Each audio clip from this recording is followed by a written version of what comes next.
I wanted to do a video today about my deck. It is a CreepyBats deck, including the Gengar with Creepshow and the Crobat family. This is a deck that I initially found off of DarkIntegral's YouTube page, and I'll link that in the description so you can take a look at his video and some gameplay for the deck.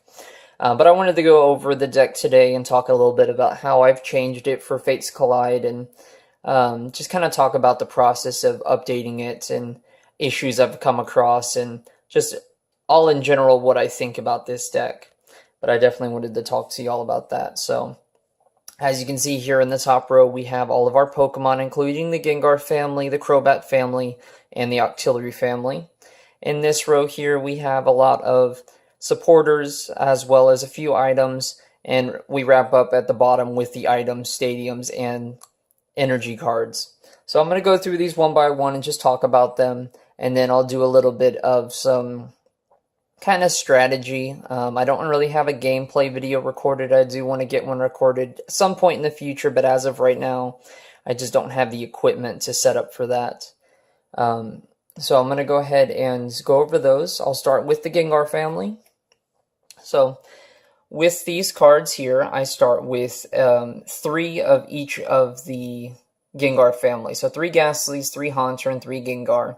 And what's cool about these guys here is that you can get these in either the Pokemon Generation set or in the Breakthrough set. These ones, besides the Gengars, I think are all from Breakthrough. So starting with Gastly, basic Pokemon, 50 HP. His move is Sleep Poison, and it says flip a coin. If heads, the opponent's active Pokemon is now asleep and poisoned. Really good for starting out. I like to start with Gastly if I can't get Zubat out. I try to avoid my Remoraid because I don't run energy for Remoraid, so he's only specifically here for Octillery's ability. But Gastly can be really good for setting up other Pokemon by keeping your opponent's Pokemon just kind of disabled for a little bit.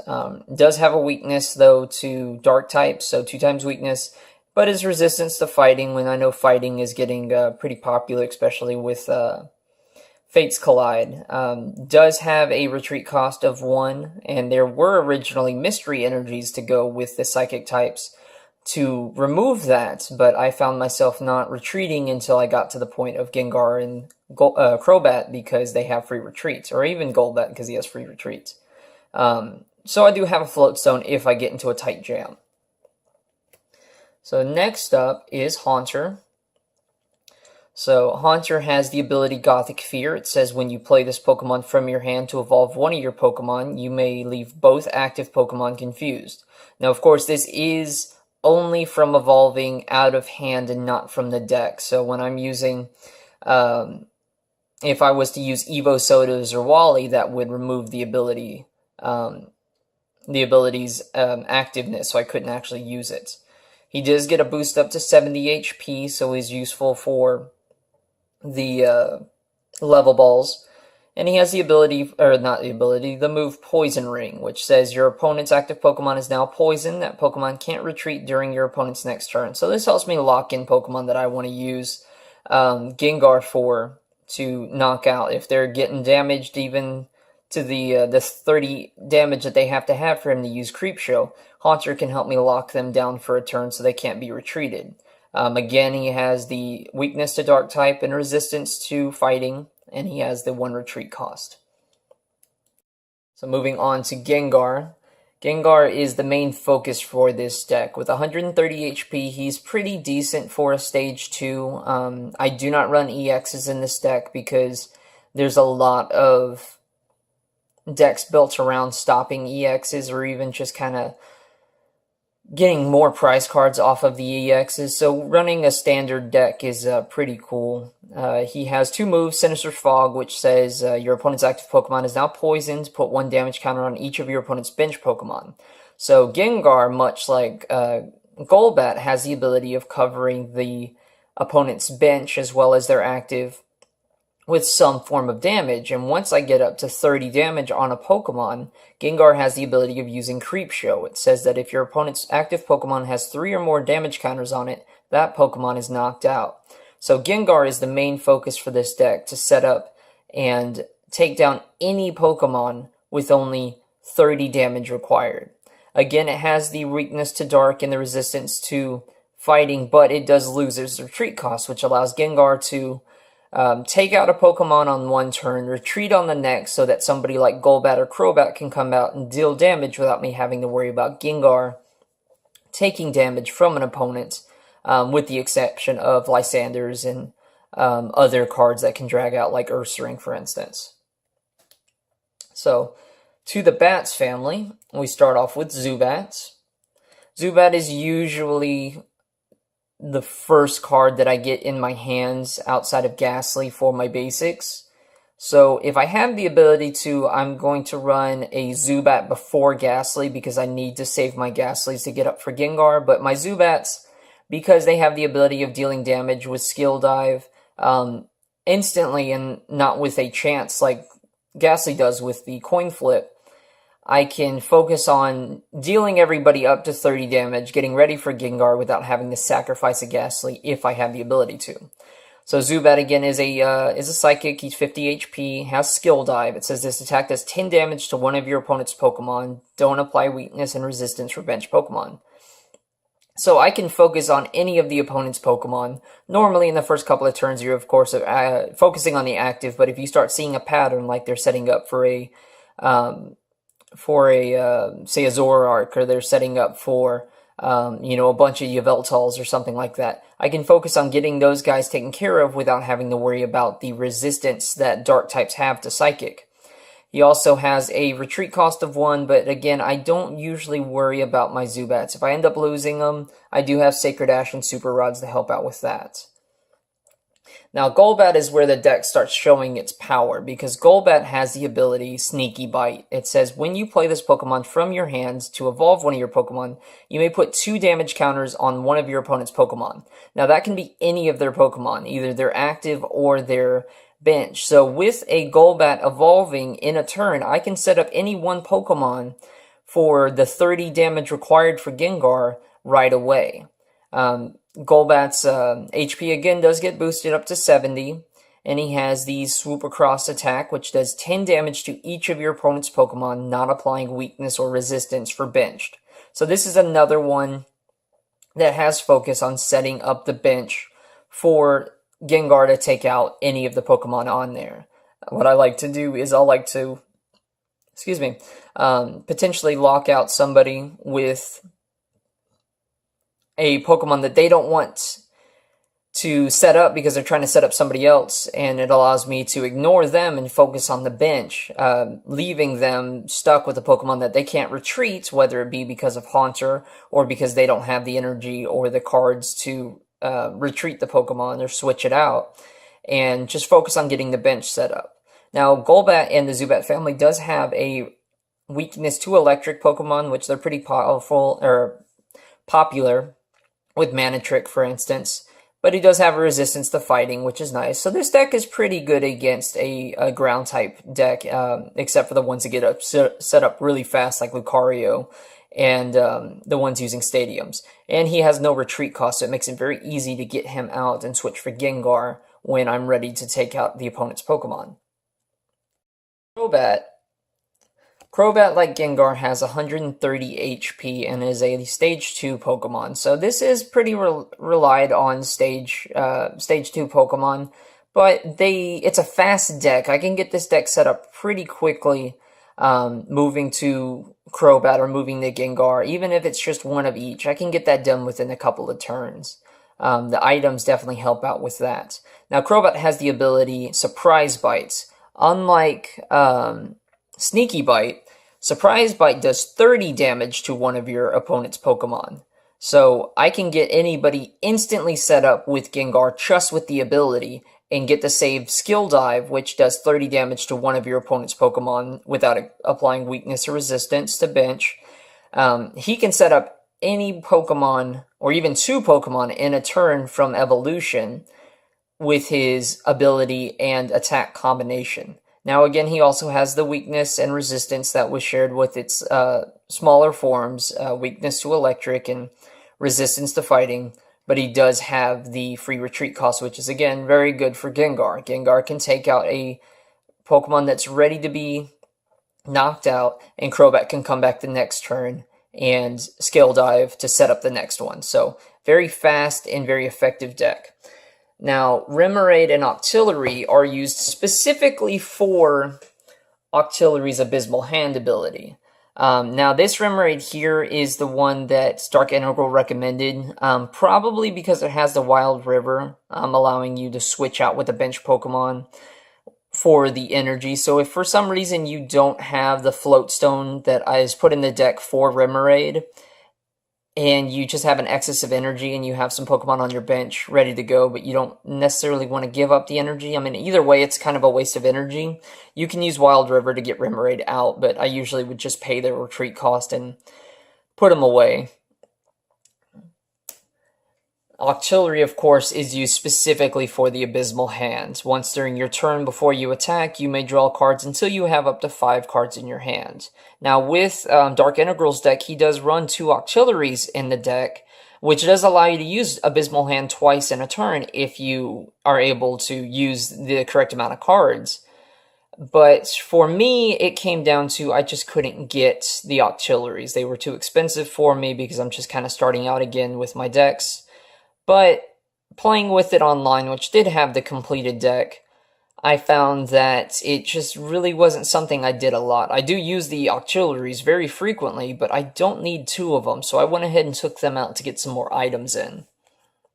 Now, moving on to the supporters, we start with Bridgette, which Bridgette is perfect for turn 1. My best hand is always going to be either one of my starters, Gastly, or Zubat, and if I'm lucky, maybe the Remoraid, because you want to try to have one of each of them out on your active and bench. But Bridgette on the first turn allows me to set up my bench right away. Even if I only have 1 bench Pokemon to begin with, I don't have to worry about setting up the rest of the bench until probably turn 4 or 5, because Bridgette will allow me to get 3 of them ready, and I get to focus on getting them leveled up and evolved before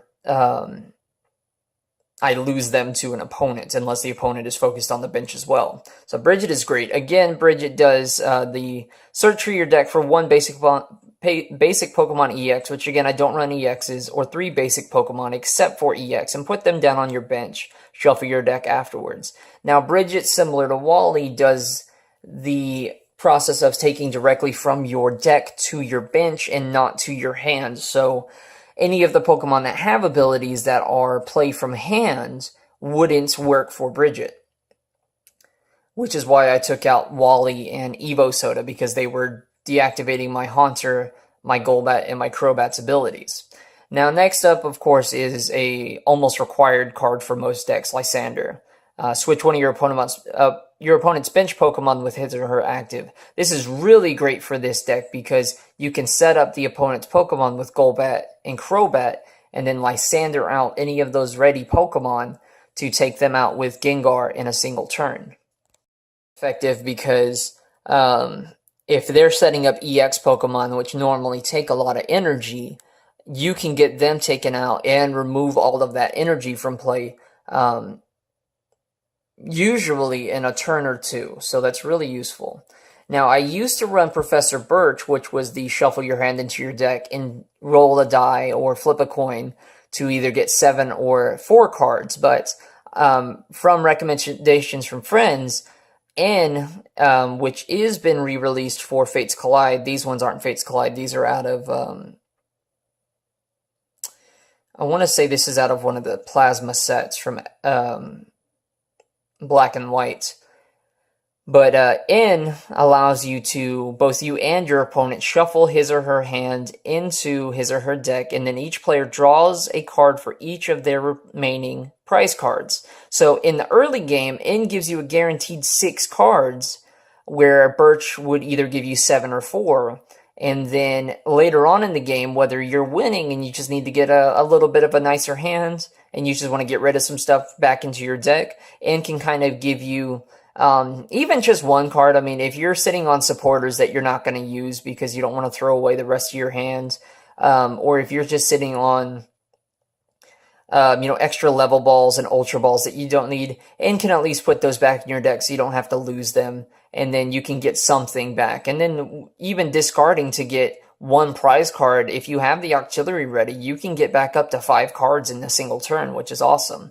But of course, it also really helps you if your opponent is winning, because it can make them discard their hands and draw, the 1 or 2 cards that they may have left from their prizes, and allowing you to get, hopefully not a full 6, but at least, a 3 to 4, maybe a 5 card hand if you're just doing poorly in the game.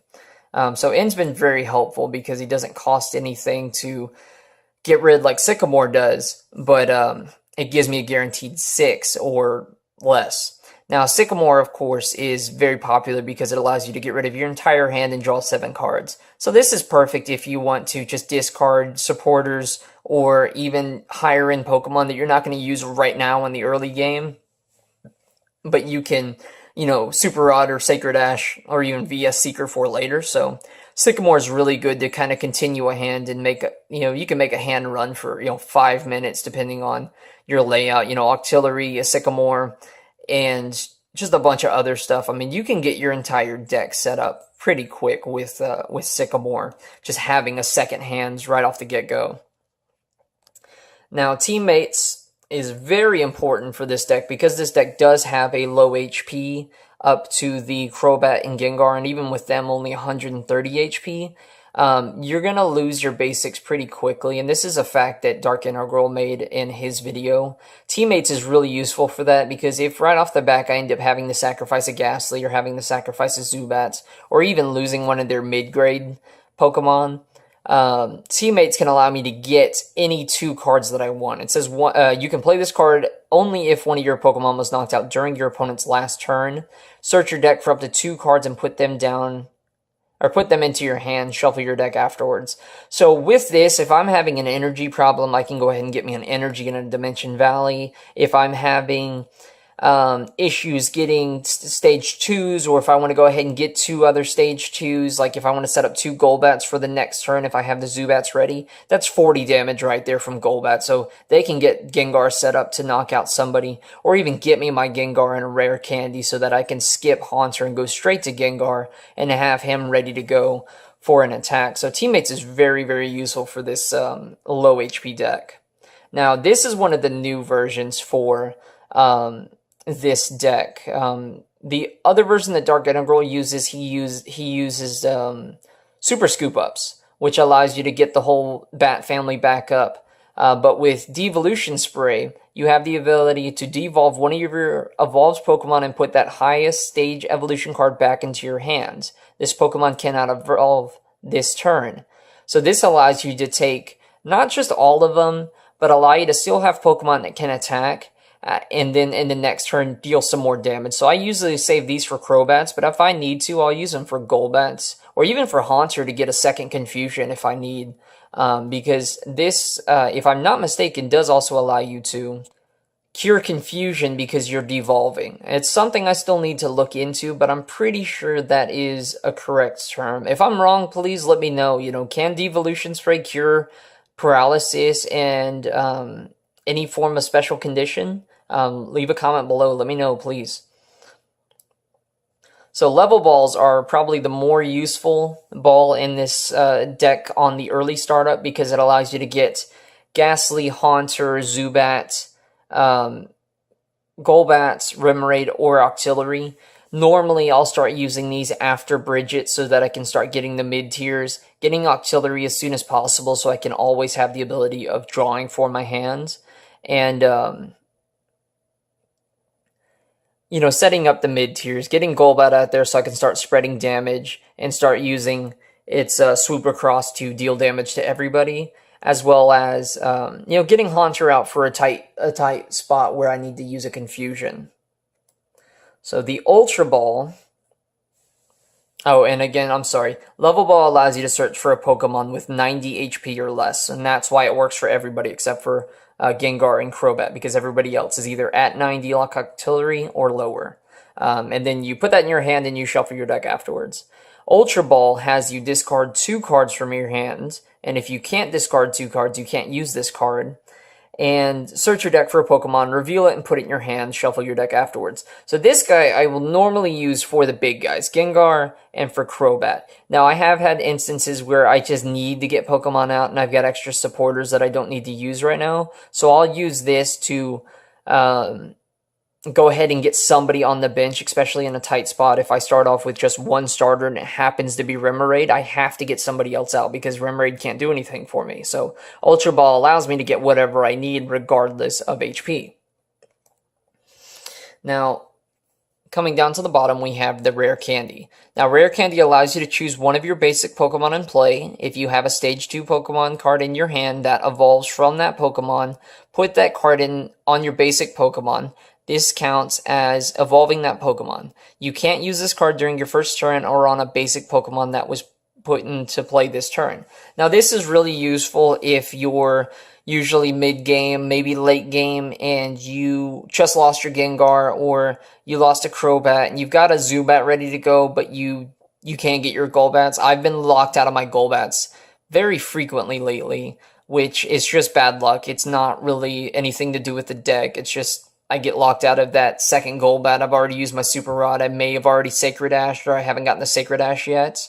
And I can't get item cards back out of discard. I can only get my supporters with VS Seeker. So pulling Rare Candy, especially out of the prizes, can allow me to set up somebody much more quickly than having to wait another turn for Haunter, and in my very frequent mistakes, confusing the Pokemon for a waste of a confusion, especially if the opponent has free retreat.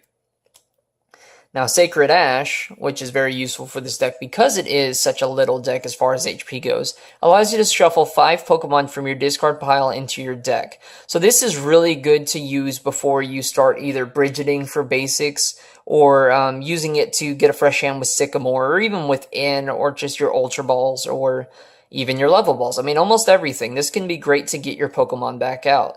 So if I end up losing Crobat by turn 4, or losing my Gengar just much faster than I needed to, I can Sacred Ash the whole family plus 2 more back into my deck, and just continue being able to evolve those Pokemon. So this is also why I'll discard the high-level guys at the beginning, like getting rid of Crobat turn 1, because I know that if I get my Sacred Ash out, I can bring it back in pretty quickly. Now, with the Super Rod, this is another one I put in recently. I used to have 2 Sacred Ashes in here, but I found that I was only using one of them a turn, and I was having energy issues. So Super Rod allows you to shuffle 3 of any combination of Pokemon and basic energy from your discard back into your deck. So if I'm having issues in the early game and I'm having to get rid of energies just so I can get some kind of Pokemon, like with Sycamore, or even with, paying with paying with Ultra Balls, Super Rod can at least let me get some of them back. I only have one of these in the deck, so I have to be very careful with how I play it, but it has been very useful lately, especially with the energy cost, because I don't have Fisherman or anything else to get energy out of my discard, so I need the Super Rod. Now, Town Map is really just a fun card to play, but it's very useful because it allows you to turn over all of your prize cards face up, and they stay face up for the remainder of the game. So I hope for Town Map as soon as I can, so I can know right away, what do I have in my 6 prize cards? What do I need to get out of there? Or if I'm later in the game, what can I use from my prize cards to kind of make the game go a little bit faster? Normally, I'll end up getting a Lysandre or a Sycamore out of my prize cards, so that on my next turn I can either get rid of another big Pokemon or just kind of continue my hand into a longer run so I can get more of what I need out. But other times I found myself locked out of basics. I've been locked out of all my Zubats before, so that was very difficult.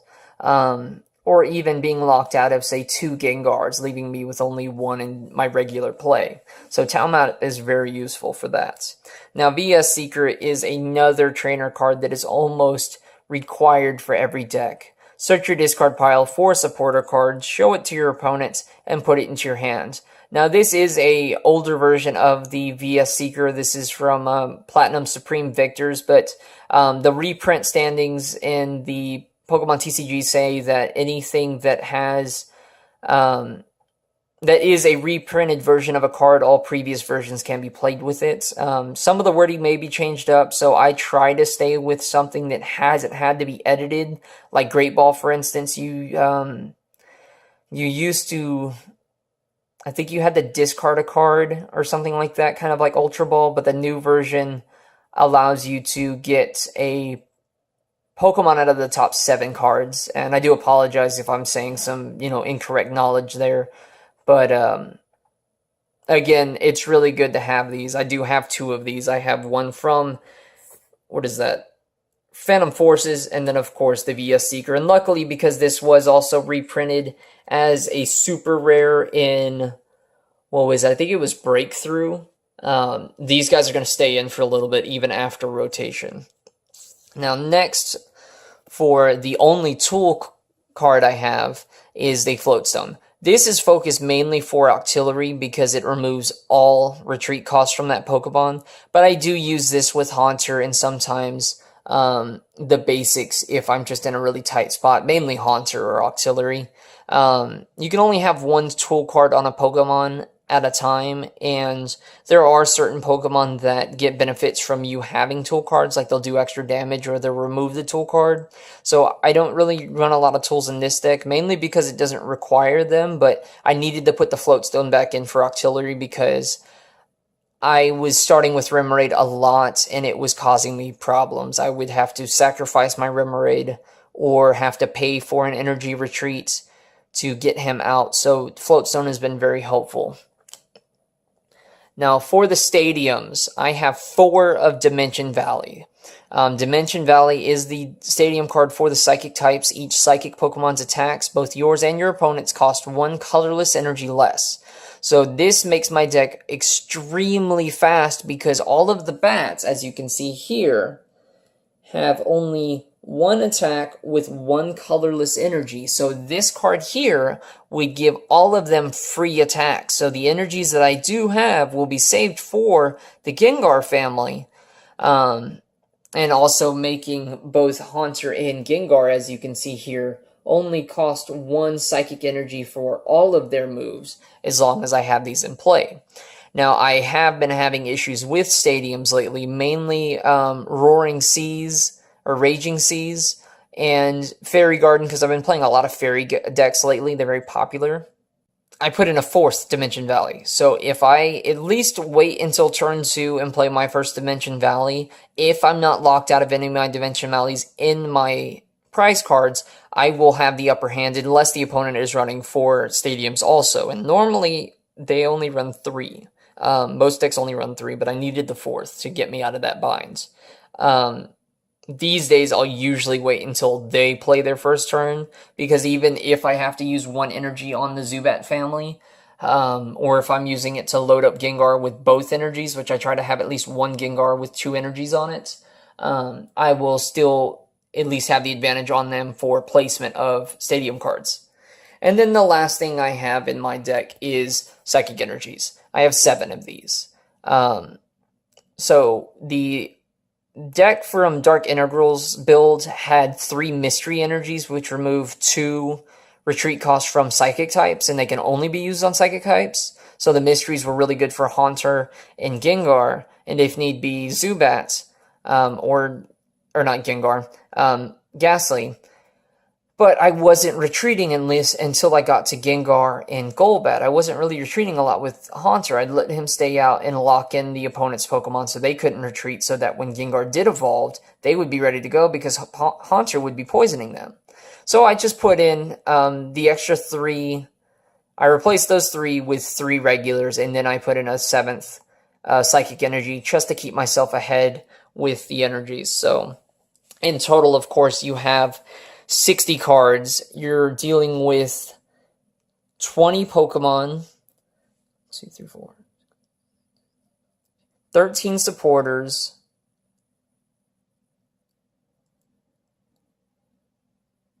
16 item cards, 4 stadiums, and 7 energies. And sorry, I should have counted that ahead. I'll keep that in mind for another video. That's going to do it for this video. I decided I'm not going to do any strategy with this video, but what I may try to do is tomorrow record a few matches with my deck, see if I can, and do a follow-up video. And if I can't do it tomorrow, I'll see about doing it sometime in the next weeks, just so you can kind of see how this plays. If I had the capture software, I would just do it off of the Pokemon TCG online, because I do have that stuff. Maybe I can download Fraps and try that out for a little bit. But I'll figure that out. But anyways, thanks for watching the video. Please leave a comment, like, subscribe to the channel. Let me know what you think about the deck. Do you think there's anything else I could do with it for something that's currently available, or maybe something that's coming out? And just let me know what you think about the channel so far. Thanks for watching, guys.